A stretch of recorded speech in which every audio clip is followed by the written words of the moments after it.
Welcome to Speak Well Partners Monthly 12 Minutes to Mastery. Thanks for tuning in. I'm Charlotte Dietz. And I'm Barbara Roach. And today's session is about persuasion. And it's very timely because we are in election season and we're seeing a lot of candidates out there trying to persuade people to vote for them. That's right. What makes someone persuasive? We want to unpack today what we know about persuasion and how we can use it to be more effective and successful. Absolutely. Let's dive right in. Now, we'd like you to raise your hand if you're not concerned with succeeding in your career or life. Anyone? Anyone? Bueller. Okay, we're assuming that no one raised their hand. Good. So we're all concerned with succeeding. Well, when it comes to persuasion, you can be more successful. You just have to learn the techniques involved, and they turn out to be very simple and also very old. They've stood the test of time. Absolutely. And from our point of view, of course, we know that a persuasive communicator really is a rock star. Someone who can move people to action, change their minds, change what they do. So the question is this an elusive quality, like fairy dust that gets sprinkled on someone, or as you said, is it something that you can really build in and learn about? It's not the purview of snake oil salesmen. No. It's something that we want to, as I said earlier, unpack today and understand better. And that's a good point, Charlotte, because we're not going to give you any techniques that are sleazy, slimy, underhanded, manipulative. We hate that stuff. And there's plenty of them. For example, scarcity. We could talk about scarcity. Hurry, don't wait. Go now. I mean, that's all just trickery. Negative campaigning that's happening, That can be very persuasive. But this is really about harnessing power. Your personal power and your power to move people. So let's go to the ancient Greeks. Yes, going back to Aristotle. The most important elements of any persuasive skill set involve three things. And yes, we are going right to the ancient Greeks to do that. First is the concept of ethos. So that's your credibility. Why you on that topic? We'll go through that in a minute. Next is logos. And that's your logic, the evidence, the data, the reasons you have behind your position. And then finally, if you're lucky, you are also conveying pathos, which is obviously Greek for emotion, making your audience feel something. So let's go through them one by one. So we'll start with credibility. This is about you, the speaker, your character. And here's the question, are you a reliable source? And this is something your audience needs to know and wants to understand right away. And sometimes you don't have to let them know or state explicitly that you're reliable, because I worked with the president of a company recently who was kicking off an all-day employee session. They know he's the president, he is reliable. But in other cases, you have to make your case for your reliability. I worked with another speaker recently who was going to a conference. People there didn't know him. So he spent some time talking about the length of time he'd been in this industry, what he'd accomplished, so that people would then begin to listen to him. That's right. And so I just typed in here, what Charlotte was talking about is implied versus earned credibility. Some people walk in the room and it's already implied that they have this degree of credibility. Others of us, we have to build it as we go in our persuasive appeal. And sometimes we can undermine ourselves. And what comes to mind very quickly is the story I told you, Charlotte, about one of my clients who's trying to be more assertive in these board meetings. And this last board meeting was about to end, and she hadn't given this piece of advice she thought was going to be very helpful for a new product. And just before everybody picked up their materials and their phone and was going to head out, she went, "Excuse me, one teeny tiny tidbit to add." And everybody looked at her like, "Are you for real?" And she learned a hard lesson, which is she then, not only did she not earn any credibility, but she actually decreased her level of credibility. Which gets to one of the other keys of credibility, which is confidence. That's right. The fact that she wasn't expressing herself with confidence. That's right. Became a big issue for undermining this most important, who you are as the speaker. So that essentially, when you establish your credibility and you pull your audience in, you really are encouraging and creating a bridge for why they want to listen to you. That's right. Important piece of the three keys here. And then I think we have confidence too, right? Which this was that woman issue there with the board. It was an exact example. She was reliable, she was credible, but then that last piece that she undermined herself because she didn't have the power, the personal power to assert her authority. That's right. This is an issue we work with all the time, and that's sort of a separate piece of coaching that we do, but important for persuasion. Absolutely.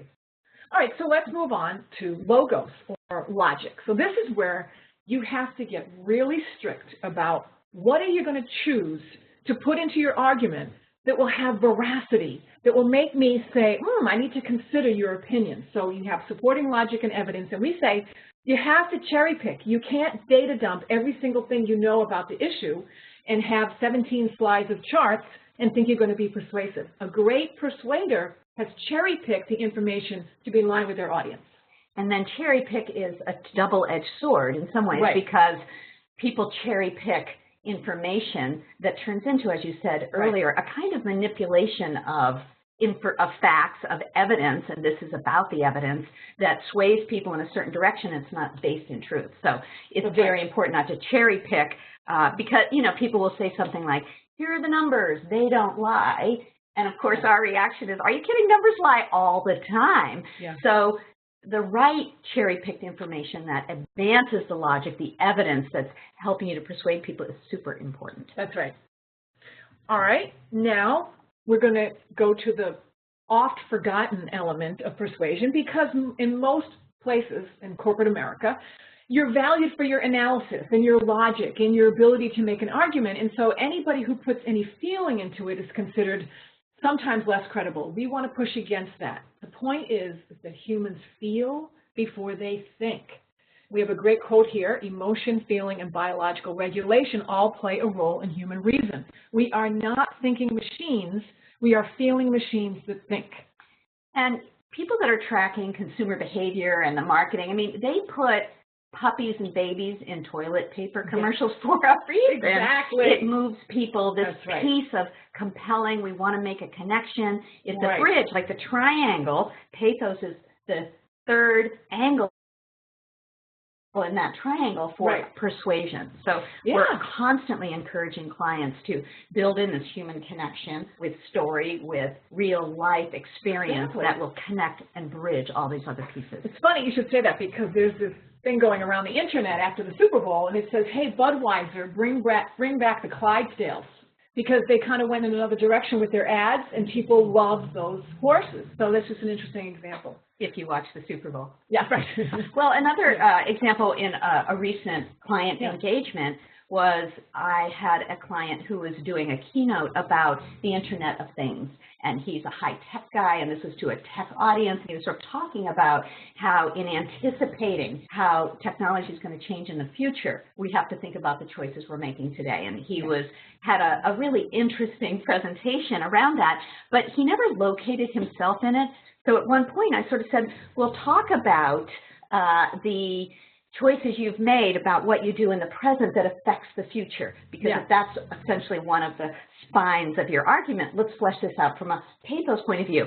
So he right away said, oh, I'm remembering on 9/11 when I was on an airplane from Boston to Chicago, and that was a powerful day where I realized any of the choices I made that day, the outcome could have changed entirely.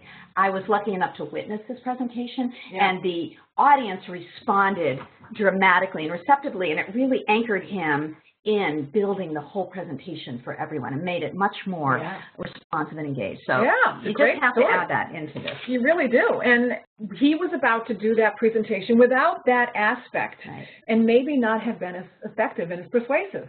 And he really reminded us that we all experienced on 9/11 that moment of, oh my God, that person that just missed the train or went into work early, how everything changed for them based on one decision in the present. So it was an important part of the argument that he built. And if we do get to persuasion again, we can continue on this topic, because what you're also talking about is one of the elements of persuasion is establishing a common ground with your audience, and that's a great way to do it. Pathos really helps you do that. All right, now this slide is one of our favorites, because we're trying to tell you what the average business speaker does when it comes to ethos, logos, and pathos. And as you can see here, maybe 30% ethos, credibility, a lot of logos, a lot of data, a lot of charts, a lot of what we could probably call death by numbers. And then look at this, very little pathos, because it's considered, oh, is it weak or not compelling? Exactly.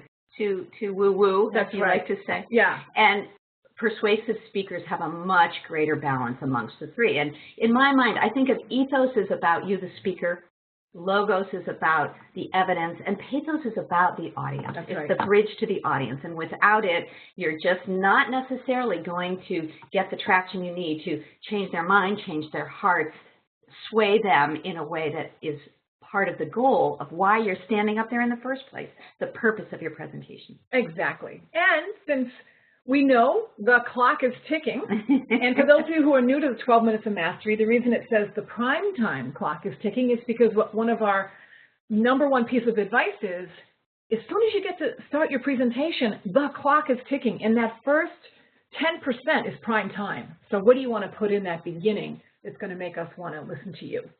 And then your conclusion, of course, is really important as well. We bookend both of these. So persuasion is something that effective communicators integrate. They understand. Using the Aristotle triangle is a very helpful way as you begin to build and craft your presentation to think about, are you putting the stories in? Are you making a human connection? It's a great structure and a simple one to help you advance your next presentation. And so we'll leave you with this formula, recipe, you name it, that Speakwell Partners has come up with after 10 years of doing this work together.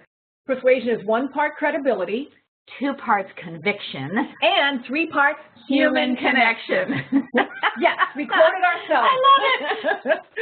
So we hope you enjoyed this episode of 12 Minutes to Mastery. And next month, we're going to be talking about millennial communication, how that is affecting the workplace right now, what are the strengths and challenges of so many millennials in the workforce, and for millennials as communicators. That's right.